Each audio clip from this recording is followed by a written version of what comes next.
खुलुमबाय लोगोफोर आंनि चम्पा बिब्लङा फिन खेबसे बरायफिननाय थाबावबाय लोगोफोर दिनै आङो मोनसे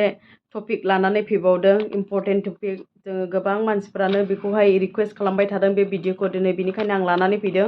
बेनो जाहैबाय आं मिफिजेस एबा मिफ्टि किटनि बारियाव आं रायलायगोन बियो मा बुस्थु आरो जोङो बेखौहाय बाहायबाय थानाय जायो गोबां मानसियानो जायफोरहानाखि गथ' नाङा बिदिनो थाफ्लांनाय मिस्टेकै थाफ्लांनाय एबा मुलिफोर बिदि माला एनफोर जानानैहाय बेफोरबायदि फेल जानायफोर कपारटिफोर लानानै फेल जानायफोर एबा कन्डमफोर इउज खालामनानैहाय बिदिनो गथ' थाफ्लांनायफोर मिस्टेक जानायफोरनि थाखाय आं लानानै फैदों लोगोफोर बे भिडिअखौहाय जोबजासे नायलांदो होमब्लानो नोंसोरो मिन्थिगोन माबायदि सही थारिखाजों माबायदि जानांगौ बेखौहाय एक्जेक्ट एबा गथ'आ थांगारो बेखौ आं लानानै फैदों लोगोफोर नोंसोर भिडिअखौहाय जोबजासे नायलांबानो जाबाय नै लोगोफोर बेखौहाय जायफोरहा प्रेगनेन्सि जानानैहाय 60 डेज जाबाय होमब्लासिमल' जानो हायो बिनि बारा जायोब्ला जानो नाङा लोगोफोर आरो नोङो माबोरै 60 डेज प्रेगनेन्ट होननानैहाय एबा मास मोननैनि प्रेगनेन्ट होननानै नों माबोरै मोनथिनो हागौ लोगोफोर बेखौबो आं खोन्थानोसै जेब्ला समावहाय सि सुयो सि सुनानैहाय जोबथानाय दिननिफ्राय एक लायो प्रेगनेन्सि जाबाय आं प्रेगनेन्सि जाबाय होननानै साननानै ला जेनेबा खोथा दिनैहाय आंनि सिया सुगाबाय दिनैनिफ्राय 1 थारिख 2 थारिख सानलांदो अब्ला नेक्स्ट मान्थआवहाय जुदि सि सुवाखैब्ला बबे थारिखनिफ्राय नोङो सि सुथादोंमोन बिनिफ्राय 1 थारिख साननानैहाय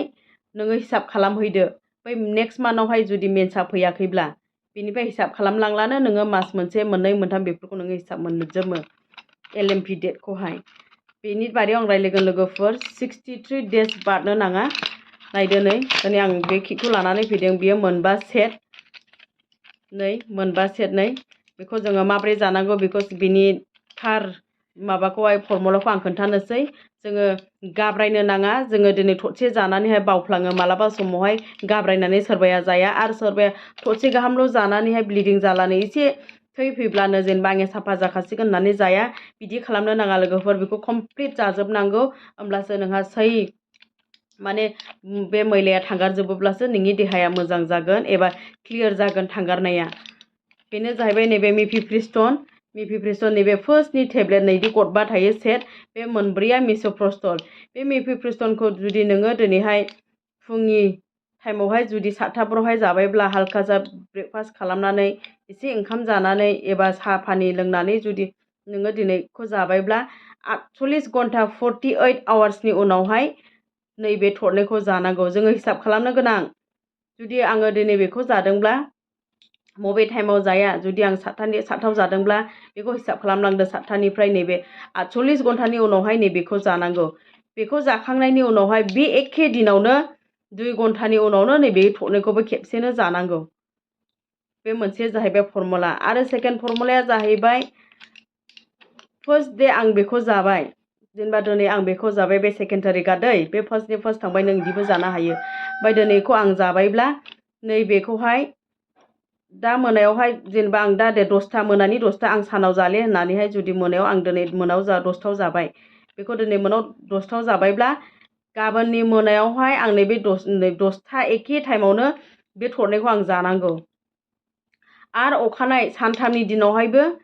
नैबे थरनैखौ जानांगौ बिदिबो जानो हायो 10था मोनानि 10था अखानायनि मोनानि 10था आरो अखानायनि मोनानि 10था बेबायदि फर्मुलायैबो जानो हायो लोगोफोर मिथिबाय आरो माखासेबो दंबावो नाथाय कनफिउस जागोन बिनि थाखायनो आं माबायदि जानांगौ बे मोननै फर्मुलाखौल' खोन्थाबाय ओमफ्राय ओरैबायदि जायो माने जाखांनायनि उनावहाय नोङो बे फार्स्ट जानाय समावनो नोङो एसे खायफानिया ओरैबायदि आन्दाज मोनखायो जाखांनायनि 3-4 घन्टानि उनावनो एसे उदै साख्रेबगोन ओमफ्राय थै एसे फैगोन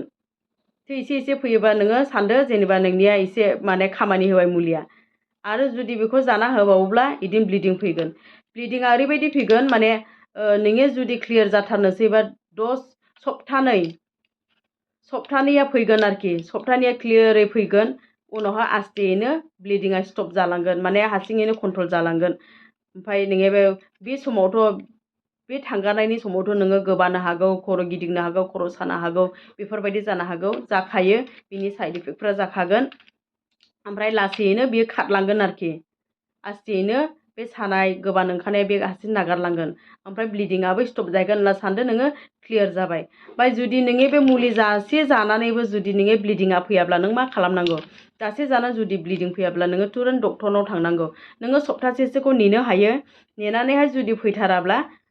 डक्टरनाव थांनांगौ गोनां। जुदि ब्लिडिंआ एसेबो खायफानिया फैथारा नालाय, फैयाब्ला नोंनिया हयथ' नोंनि साननायानो मिस्टेक, हयथ' मासआ बारा जाबाय, बेफोरबायदि जायो आरोखि। बेफोरबायदिनो ओमफ्रायहाय बिनि साइड इफेक्टफ्रानो जाहैबाय नोङो बांद्राय ब्लिडिं जायोब्ला नोंनि जुदि थैया खमजुरिखाब्ला नोङो बेखौ गथ' थांगारनायनि मुलिखौ जाबायब्ला नोङो एनिमिकबो जानो हागौ। माने थै खम जानानै नोङो हयथ' बिराद दुरबलबो जानो हागौ, थै सोनांनायनि जरुरिबो जानो हागौ। आरो जायफ्रानाखि बार बार बेखौ 10-12 बार बाहायबाय थादों, नोङो नेक्स्टआवहाय गथ' मोनाबो जाहैनो हागौ प्रब्लेमा।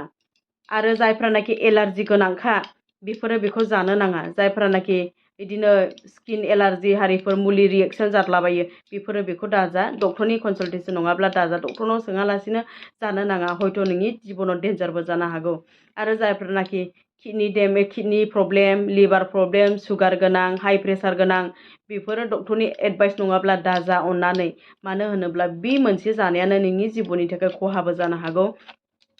बेनि थाखायनो आं बे भिडिअखौ बानायनाय जाबाय लोगोफोर। नोंसोरो बाहायनो गोसोब्ला बाहाय, आंनि बायदिब्लाथ' बाहायाब्ला मोजां। मानो होनोब्ला जोंनि गथ' गारनाया जोबनो गैयै फाब, थेवब्लाबो गोबां मानसिफ्रानो बेफोरबायदि जानानै थायो।